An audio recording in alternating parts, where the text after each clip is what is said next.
The virgin bride was left in the rain.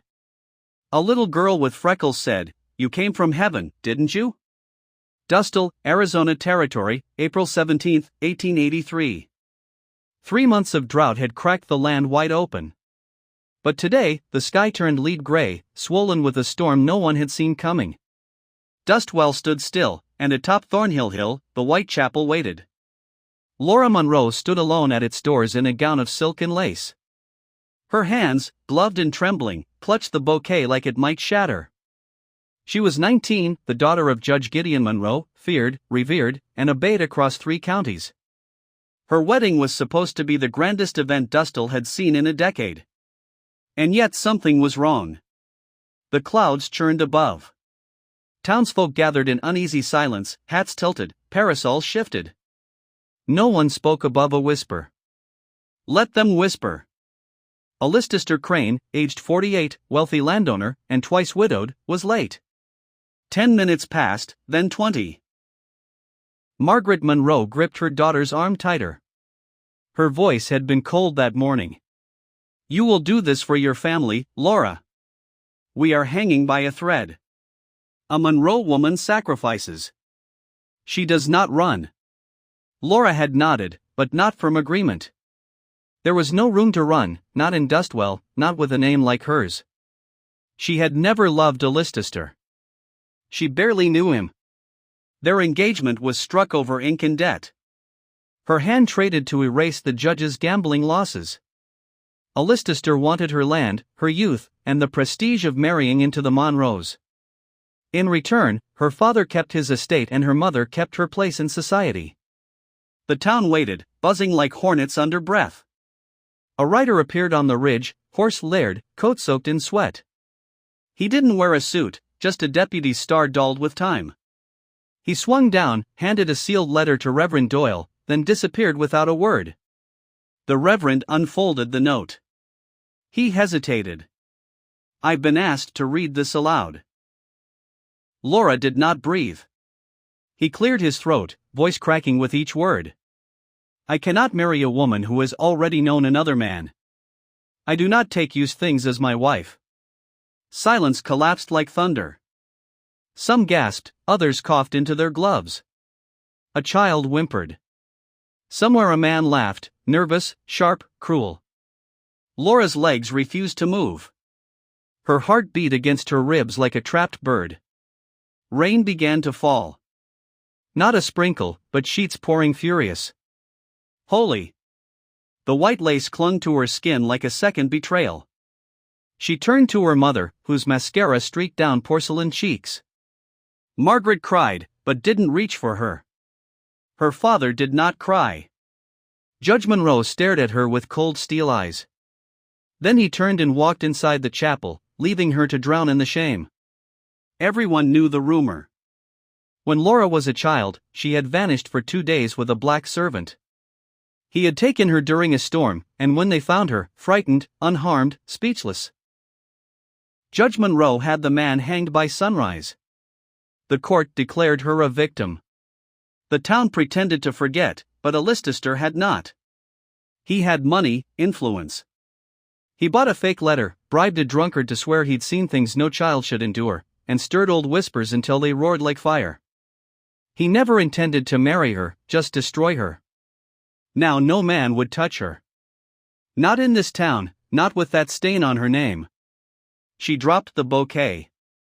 No one came after her. No one stopped her but her. She stepped down the hill in silence.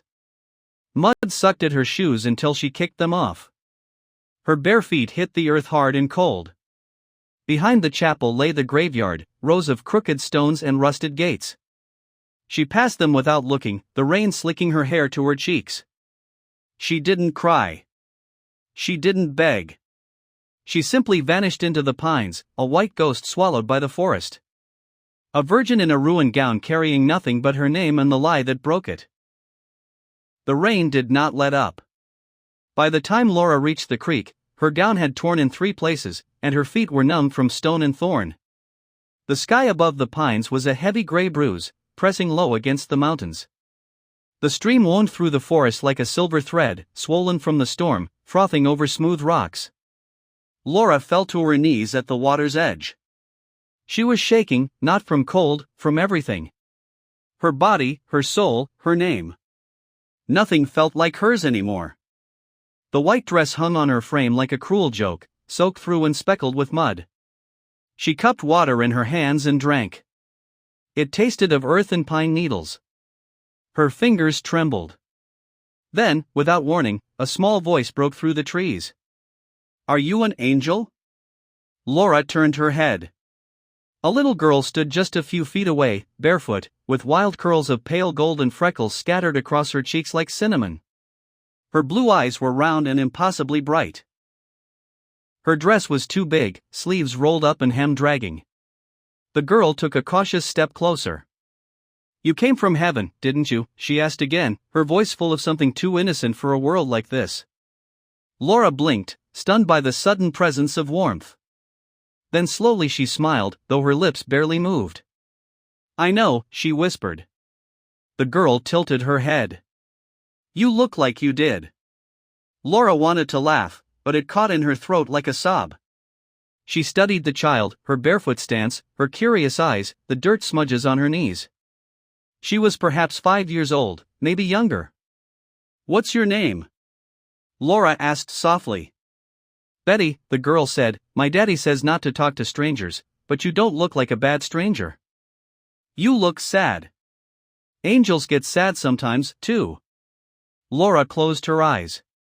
Rain slid down her lashes. "I'm Laura." Betty reached out her hand without hesitation.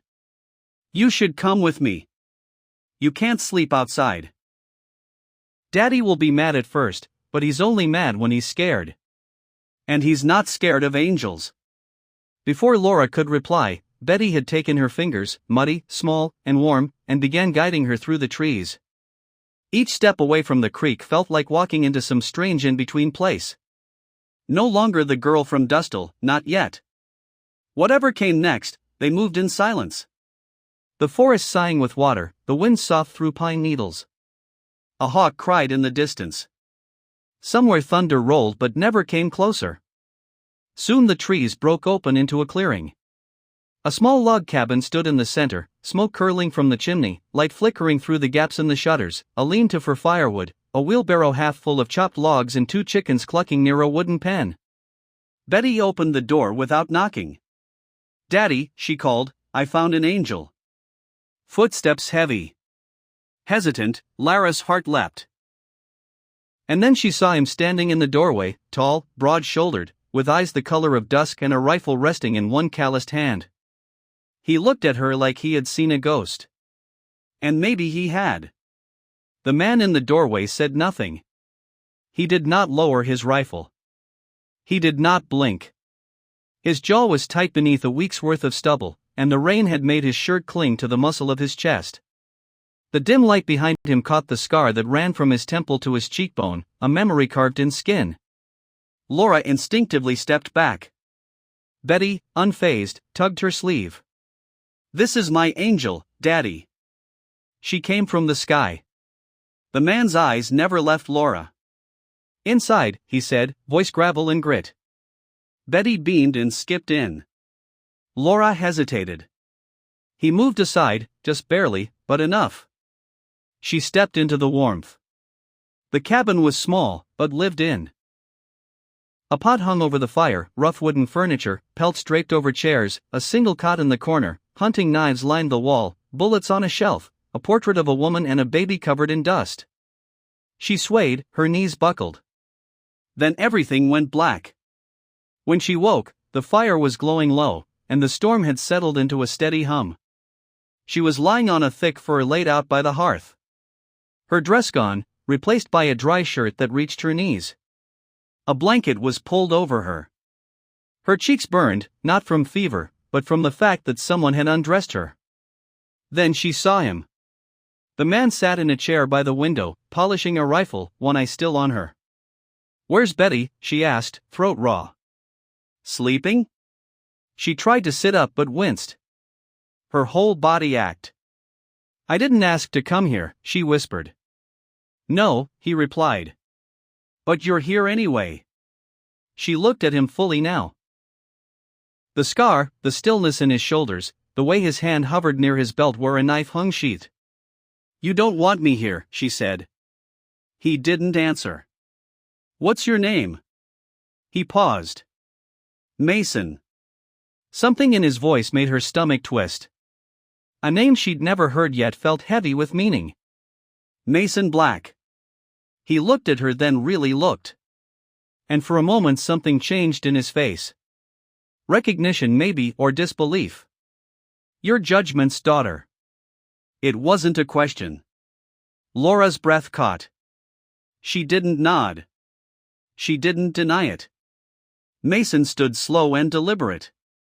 He poured water from a kettle into a tin cup and handed it to her. His fingers brushed hers. Warm, rough, real. I should throw you out, he said. Laura swallowed. Why don't you? He looked away. Because you're burning up. And Betty thinks you fell from the sky. She drank.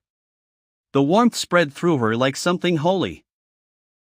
He knelt near the fire, took a bundle of herbs from a pouch, and began crushing them into a steaming bowl. What is that? Fever tea. You'll hate it. She did, but she drank it. Then he placed a cool cloth on her forehead, silently, gently, like it pained him to care.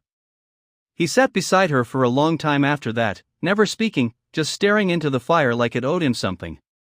Laura turned her face toward the flames. You hate me, she said. I don't know you, he replied. But you hate my name. He didn't.